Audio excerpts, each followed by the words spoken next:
శ్రీ మహాగణాధిపతయే నమః. ఐం మహాసరస్వత్యే నమః. శ్రీ లలితాంబికాదేవ్యే నమః. సంక్రాంతి పండుగ రోజు ముగ్గులు గొబ్బెమ్మలు ఎందుకు పెడుతున్నాము, వాటి యొక్క ప్రాశస్త్యం ఏమిటి? మనకు మకర సంక్రాంతి పండుగ అంటే ఏమిటి? రైతులకు చాలా విశేషమైనటువంటి పండుగ. రైతులకు పండుగ అంటే ఏమిటి? రైతు పండించినటువంటి ధాన్యాన్ని ప్రతి ప్రాణి తింటూ ఉంది కాబట్టి ప్రతి ప్రాణికి సంబంధించినటువంటి పండుగే ఈ సంక్రాంతి పండుగ అనేది మనము గమనించాలి. ఎందుకు ఇంటి ముందు ముగ్గులు పెట్టుకొని గొబ్బెమ్మలు పెట్టుకొని మనము అంత సంతోషంగా చేసుకోవాల్సిన అవసరం ఎందుకు ఏర్పడింది అంటే, కొత్త ధాన్యము వరి కోతలు జరిగి ఉంటాయి. ఈ సందర్భంలో సంక్రాంతి పండుగ సమయంలో అలా అవన్నీ జరిగినప్పుడు మరి ధాన్యాన్ని ఇంటికి తెచ్చుకోవాలి కదా. కళ్ళములో రైతులందరూ కూడా తూర్పు బట్టి ధాన్యాన్ని అంతా కూడా గింజలను ఒక పద్ధతిగాను ఇంకోటిగాను అంతా వేరు చేసి చాలా తయారు చేసి పెట్టింటారు మూటలు కట్టి. అవన్నీ కూడా ఇంటికి తెచ్చుకోవాలి అన్నప్పుడు ధాన్యలక్ష్మి ఇంటికి వస్తుంది అన్నప్పుడు మనం చూడండి, ఒక్కసారి ఆలోచన చేయండి. ఎవరైనా ముఖ్యమైనటువంటి వ్యక్తులు మన ఇంటికి వస్తున్నారు అన్నప్పుడు మన ఇంట్లో సర్వము అన్నీ ఒకసారి బాగున్నాయా లేదా అని చూసుకుంటామా లేదా? ఒక టీపాయ్ పెడతాం, మన ఇంట్లో ఏమీ లేకపోతే కుర్చీలు తెప్పించి వేయటము, కింద ఒక కార్పెట్ వేయటము, లేదా సోఫాలు వేసుకోవటము, వాళ్ళకి ఏదైనా వస్తే కాఫీ అది ఇవ్వడానికి కప్పు సాసర్ అనేటువంటివి కొంచెం గ్రాండ్గా ఉండేట్టుగా చూసుకోవడము, ఇవన్నీ చూస్తాము కదా. ఎందుకు చూస్తున్నాము అంటే, ఒక ముఖ్యమైనటువంటి వ్యక్తులు ఇంటికి వస్తున్నారు అన్నప్పుడు. మరి అలాంటిది సర్వ మానవాళికి ఆధారభూతమైనటువంటి ధాన్యలక్ష్మి ఇంటికి వస్తుంది అని అన్నప్పుడు, ఆ ధాన్యలక్ష్మికి మనము ఎలా స్వాగతం పలకాలి?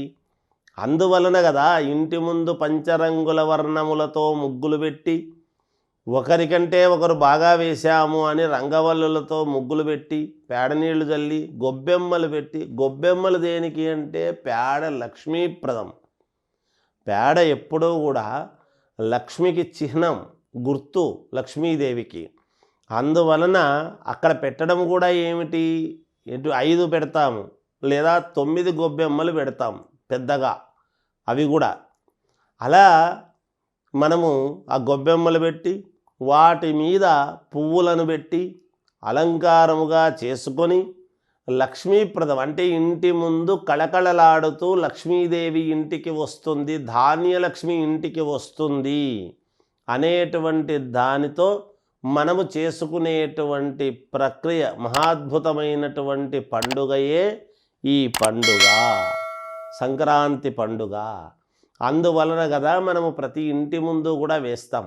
అంటే రైతు ఇంటికి తెచ్చుకుంటున్నాడు కదా. మరి మనమేమి రైతులము కాదు కదా, మనము సాఫ్ట్వేర్ ఉద్యోగం చేస్తున్నాం కదా, మన ఇంటి ముందు దేనికి అనుకోవచ్చు. కానీ ఆ రైతు పండించినటువంటి ధాన్యాన్ని మనకు రావాలి, మన ఇంటికి చేరాలి, మనము పొద్దున్నే వండుకొని ఏదో రకంగా మనము తినాలి, ఆరోగ్యాన్ని బాగుంచుకోవాలి అంటే మరి మన ఇంటి ముందు కూడా వేసుకోవాలి కదా. వాళ్లకు మాత్రమే కాదు కదా పండుగ. అందుకని అన్నాద్భవంతి భూతాని అన్నాడు. అన్నము వలన భూతాలు పుట్టుకొచ్చినాయి అని. తినబడేటువంటిది ప్రతిదీ కూడా అన్నమే. అన్నం అంటే మనము బియ్యాన్ని ఉడకబెట్టుకొని తెల్లగా తినేటువంటిది మాత్రమే అన్నము కాదు. తినబడేటువంటి ప్రతి వస్తువు అన్నమే. మూలికలు కూడా అన్నముతో సమానమే. అందువలన మనము చాలా సంతోషముగా అందరము కూడా రకరకాల రంగులతో ముగ్గులు పెట్టుకొని గొబ్బెమ్మలు పెట్టి ఆ ధాన్యలక్ష్మీదేవిని మనము ఇంటికి ఆహ్వానించాలి అనేటువంటి దాంతోనే మనము ప్రతి వాళ్ళము కూడా ఇంటి ముందు ముగ్గులు పెట్టి, తర్వాత గొబ్బెమ్మలను పెట్టి ఇంటి ముందు చాలా అలంకరణగా చేసుకునేటువంటి పండుగ ఈ సంక్రాంతి పండుగ అనేటువంటిది తెలియజేస్తూ జయోస్తు.